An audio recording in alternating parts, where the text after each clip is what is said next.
To our Beta Nu Delta officers and the organizers of the 4th National Nursing Research Webinar, our participants, our esteemed speakers, ladies and gentlemen, good day to one and all. Allow me to present this keynote message related to our theme, which says, Connecting Research and Practice for Better Health Outcomes. This is a very relevant theme that we have because presently, and with the advent of this pandemic for the last 2 years, we were subjected to a lot of empirical evidences that help us in determining policies and guidelines on how we address the concerns of COVID-19 for the last 3 years. And so therefore, this particular theme is very much apt when we talk about how do we attain better health outcomes from research to practice. According to Johann Wolfgang von Goethe, knowing is not enough. We must apply. Willing is not enough. We must do. In this particular framework, it presents here the presentation or the production of research.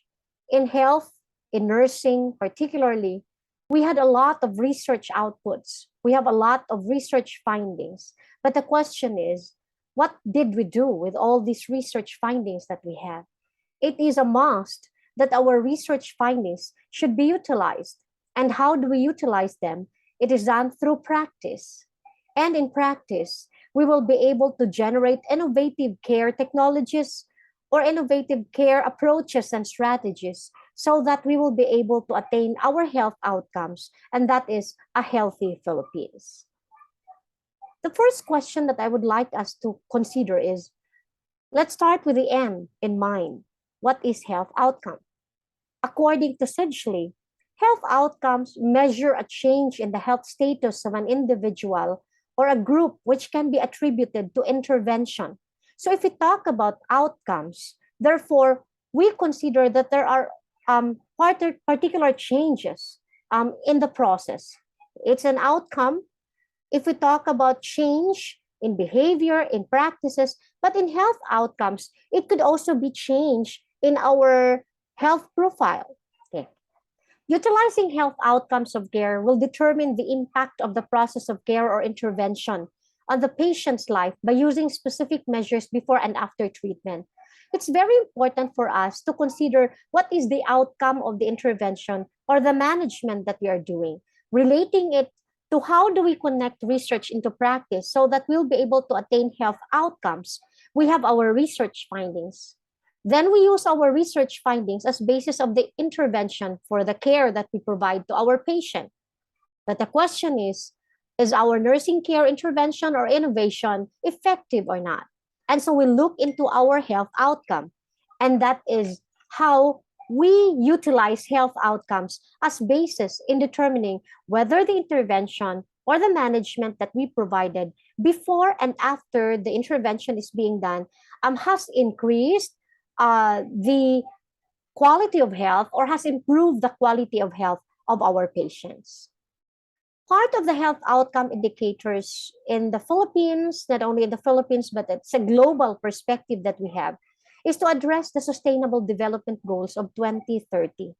So in 2015, September, the United Nations member states adopted the global plan, which is transforming our world, the 2030 Agenda for Sustainable Development. It's already 2022.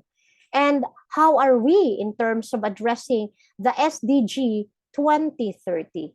This SDG consists of 17 goals and 169 targets.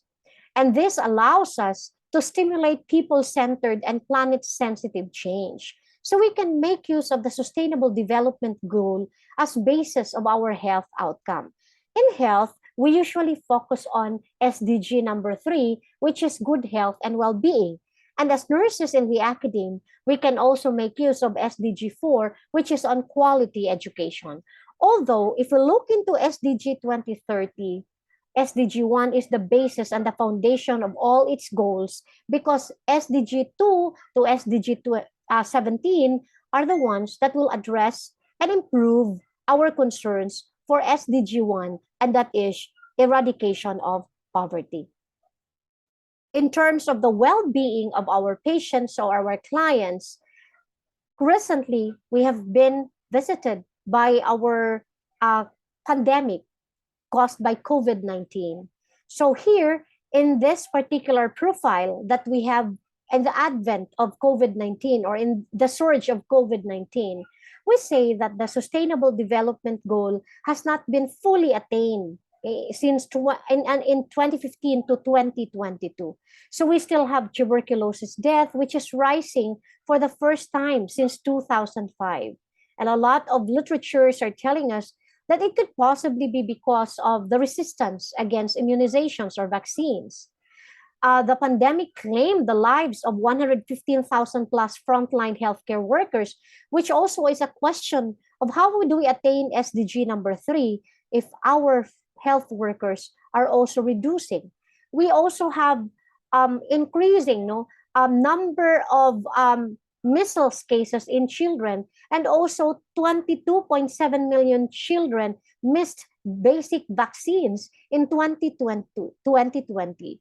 Basically, probably because of resistance, because of infodemics, or probably because of the difficulty of accessing the vaccination centers because of this pandemic. So these are some of the things that we need to look into if we talk about health outcomes. Okay, so and these health outcomes are actually very important information so that we will be stimulated and we will be motivated to work further and to do better in terms of utilizing research findings so that we'll be able to use it for practice and thereby attain our health outcomes.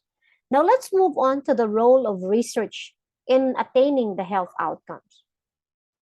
An important goal of human development research is to generate evidence to guide improvements in policies and practices.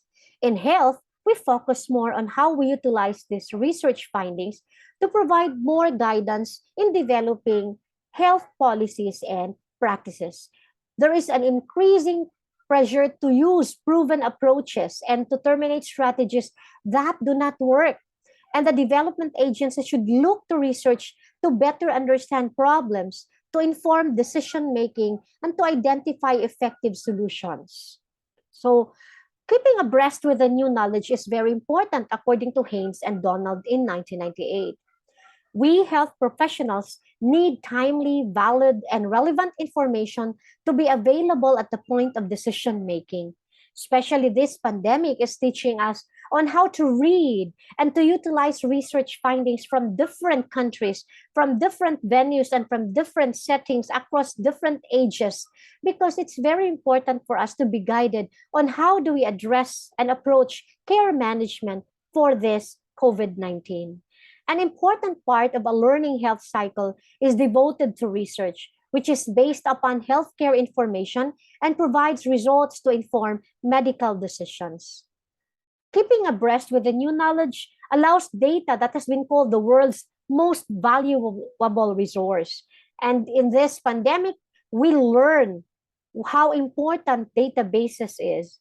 We have been dependent on information from different local government units, from different agencies, because we have realized that this pandemic is not only the concern of health agencies, but is a concern of the different sectors of the government.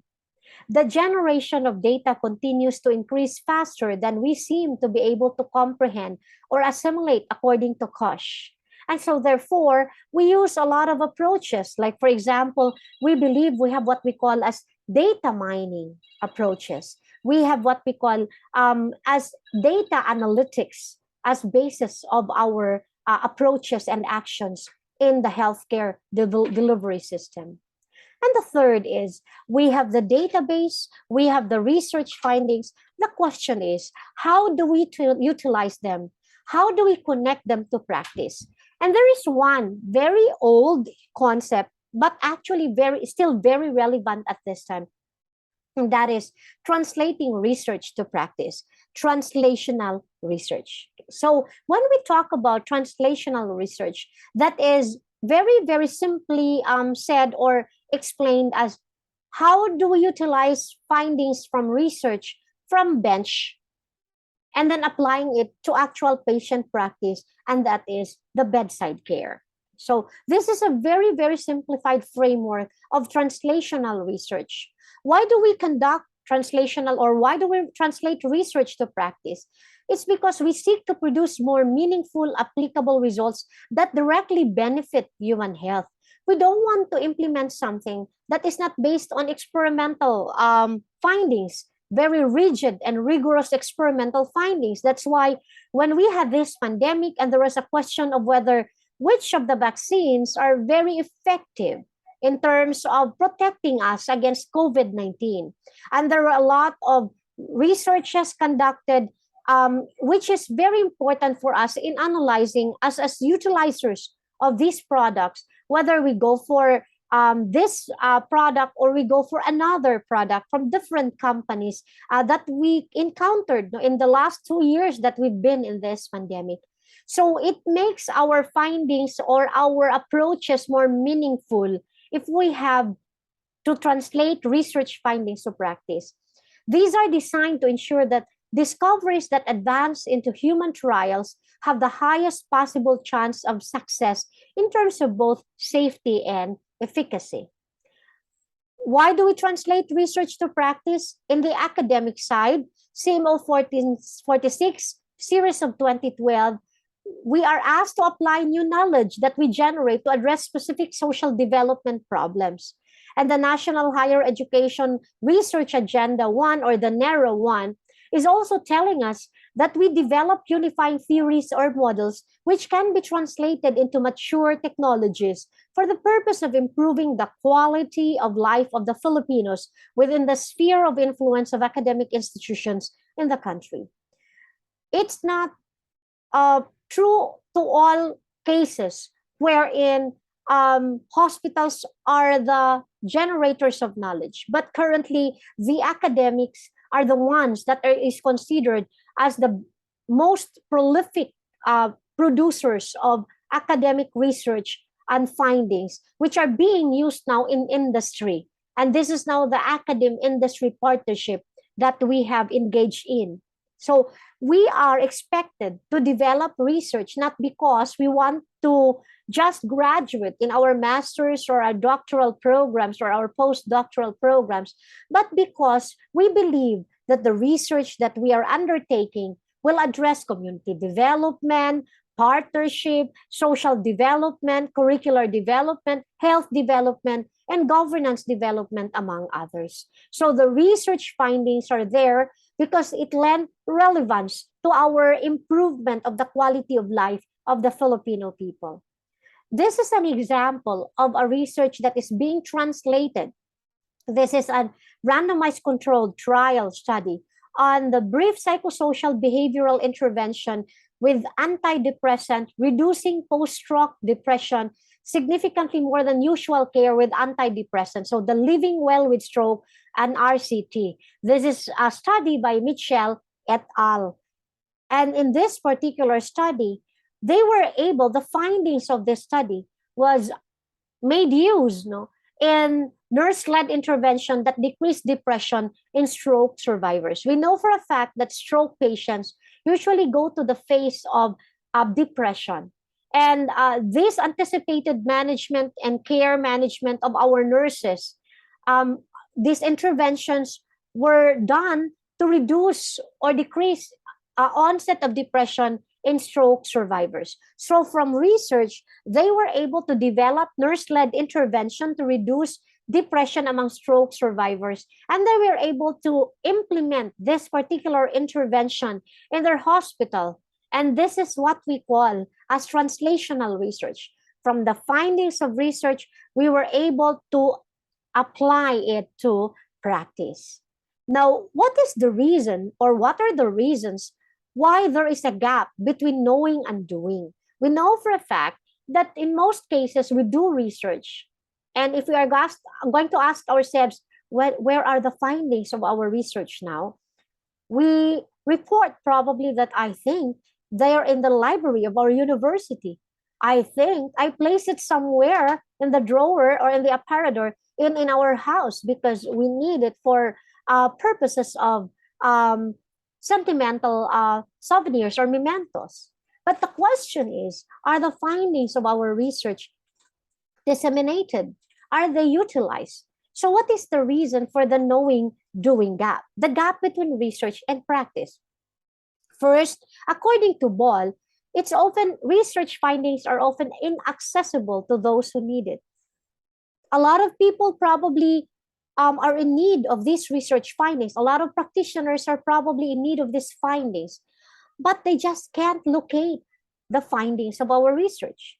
And what is the reason for that? It's because we only put our research, our thesis, our dissertation in the library, but we didn't have any options or opportunity to disseminate this information. And that's why at this time, we are expected to research and to publish or disseminate our findings.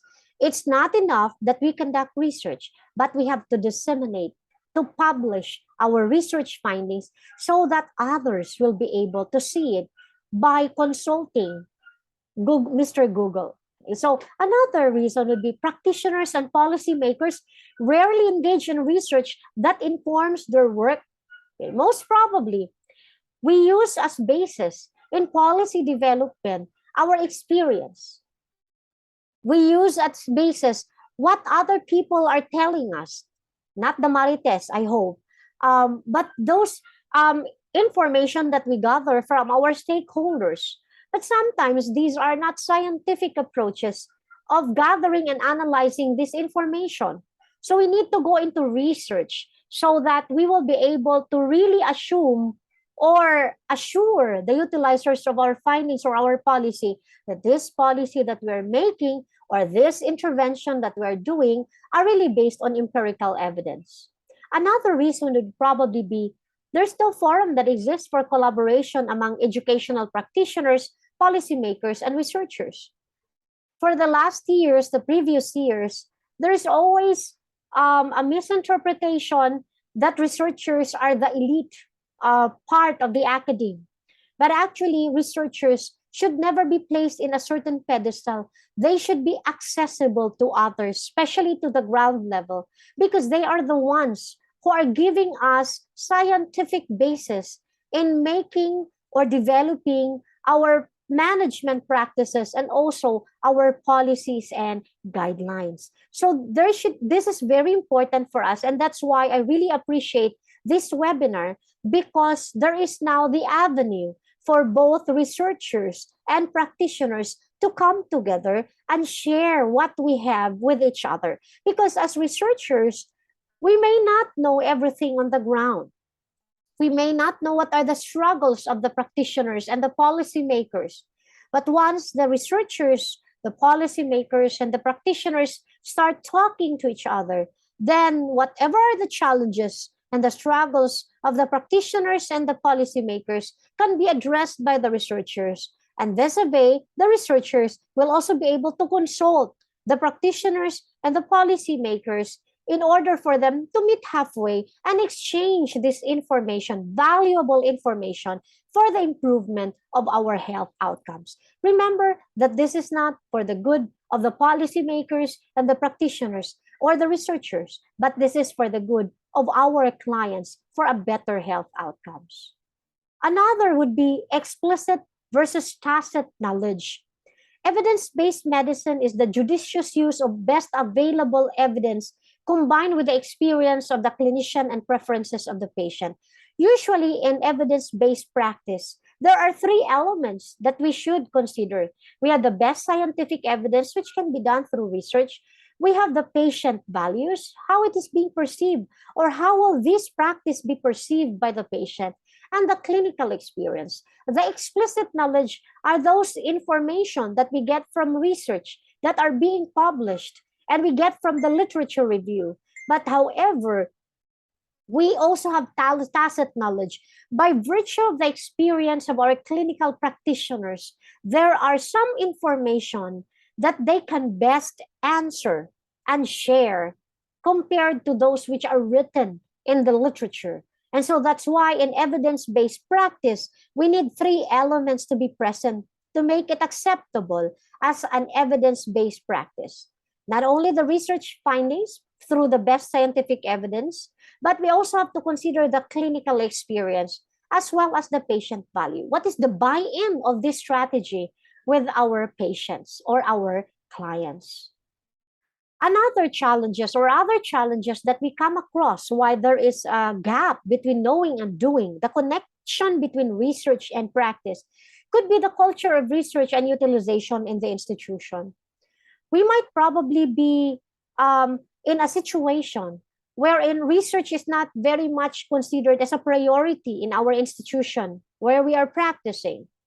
And therefore, utilization of the research findings is not also gaining its consideration. So if we have this gap between the culture of research and utilization in an institution, there will always be a gap between research and practice. Another is conceptualization and research capacity.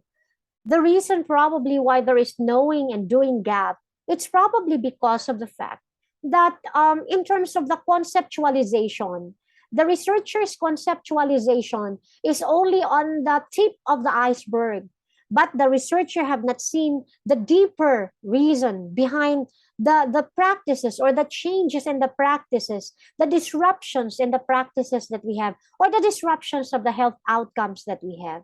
And so therefore, the connection or the collaboration of the researcher to that of the practitioner or the policymaker will really bridge and narrow the gap between knowing and doing.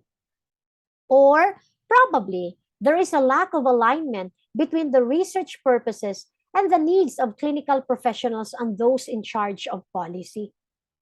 This is really very true. Sometimes the researcher is not grounded on what's really the problem. Okay, and so therefore, we only research on what is it that we thought are most relevant on our perspective. But however, we have not seen the perspectives of those in the clinical practice. Probably what they want to know is a different thing from what we have understood that it is. And so again, collaboration is very important. Another is large data analytics and interpretation. There are a lot of information that we get from the internet, from our subscriptions in different research journals, the e-journals that we have in our libraries, in school or hospitals and other institutions. But there is a need for us to also validate the information. That's why the Evidence-Based Practice Committee has a very good role in determining and validating whether the findings of this research is really applicable and is supported with big data or data analytics. So this also will put a delay in the utilization of research to practice. The other one is the three-way tug of war, the institutional vision and programs. It's a question of whether we put research in the university's perspective or in the industry's perspective or in the government's perspective. But the thing there is this should not be considered as a tug of war, but this should be more of a collaboration. This should be more of a partnership. If the government is in need of information, then they can tap the university. If the industry is in need of research assistance, the university can provide it with them. And another thing would be the findings could be utilized by the industry. The findings of the studies conducted by the academe or the university can be utilized by the industry. And this could also be disseminated to the government because private industries are not the policy development team of the entire country, but it's really the government. So the university has to share it to the practitioners in the industry and to the policymakers in the government. And this is very important that our university should have the vision and the programs towards research-related information and assistance to our partners in the industry and the government. And what are the strategies to connect the gap? First, include key stakeholders in research to increase the likelihood of producing useful research findings. In the conceptualization phase, we are allowed as researchers to talk, to interview the stakeholders on that particular problem that we have in mind, so that we will be able to understand what is really the perspectives of this problem among stakeholders or those people who are affected by these problems. It's very important for us to engage them in our conceptualization of the study. That's why we have what we call as the participative action research, or the PAR, because the PAR is a very important strategy when we include stakeholders, the ones who are really experiencing the problem in our research process. So they can be part of the conceptualization, they can even be part in the methodology development, and also in the data gathering and analysis. So that's a very empowering approach to connect research and practice. The other one is design and evaluate pilot projects to enhance the potential for future replication and scale up. When we develop our research, please be very specific, and if possible, make it clear in the steps, in the methodology, because that's where validation of the study for evidence-based practice starts in the first place.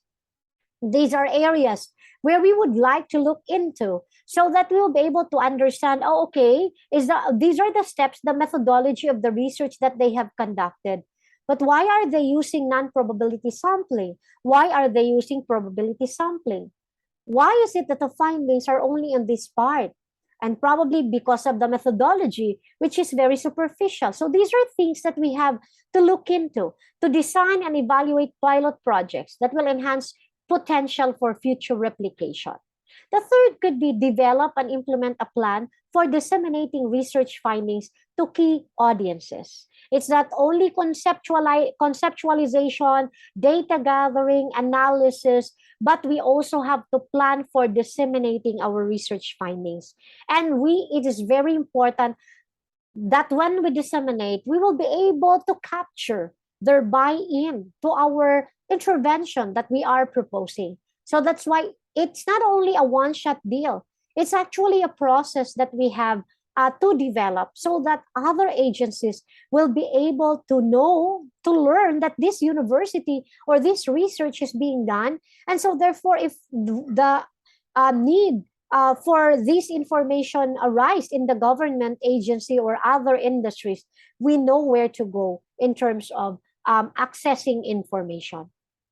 Another is advocate policy changes that will facilitate the widespread use of evidence-based practices. Okay, it's very important that we use evidence-based in policy development as well. Okay, so that's why we learn a very hard lesson in this pandemic. It's not enough that we just think of a strategy on how to address interventions in the different local government units, but it should also make use of databases so that we will know where to go. Is the case of COVID-19 increasing or decreasing? So like currently, our COVID cases is increasing, the positivity rate is increasing, but however, the vaccination rate is also increasing. And so therefore, just recently, the Commission on Higher Education announced that we are allowed now to go on full face-to-face. Okay, so this is what we call as a policy change that advocates evidence-based. Then another strategy will be to engage champions to increase the likelihood that a new or underused evidence-based practice will become the standard. We need champions. Like in COVID-19, we had champions who were the task force, the interagency task force, and other champions in the different LGUs and government agencies who are really doing the frontline activities, monitoring of these activities, because these champions will allow us or will help us in navigating the complexities of human problems and concerns that we have along the way. So we engage champions. It's very important that these champions are there because they are actually the influencers And these influencers will be basing their media platform or their content on evidence-based practice, not based on infodemics or fake news. The sixth strategy would be negative findings warrant careful exploration. Sometimes when we conduct research, there are findings that will tell us that the relationship is not significant. The difference is not significant. Don't you know that these findings can also provide us as outliers and very important ways of interpreting for policy development? Whether the research failed to find an effect as a result of program design, implementation, evaluation, we have to ask ourselves, why? Why is it that in the evaluation of this project implementation or the program implementation, it failed? And the answer to our whys are very important inputs for us to improve our program implementation and development. What are the future considerations that we have to consider according to Patricia Grady? First, as researchers, as practitioners, we pursue new ways of thinking and working. Gone are the days that tells us that only those who love research will utilize research findings. But as practitioners, it is a must that any innovations or any new practices or implementations or management that we are doing should go through research, should be based on research findings, and should be evaluated through research. Another is educate, educate, educate. We need to educate people. We need to be disseminators of research findings. We need to educate people that research is not something that we should be afraid of, but research is something that will help us along the way. Then the last would be changing our values. Do not work alone because research is not a solitary job. It is done by teamwork. Researchers should collaborate with practitioners and policy developers so that the findings of our research will gain more attention and will gain their perspectives or position on which agencies or what sectors can make use of the findings of our study. So again, I would like to go back to this feedback loop mechanism of research, practice, and outcomes. We conduct research as a driver of the practice that we have, and so that through this, we will be able to have a better and healthy Philippines. So we use, these are my references. Thank you very much. And remember that research is a friend. Research is something that we can always use. The findings are something that we can always make use of towards a better and healthy Philippines. Thank you very much, and God bless us all.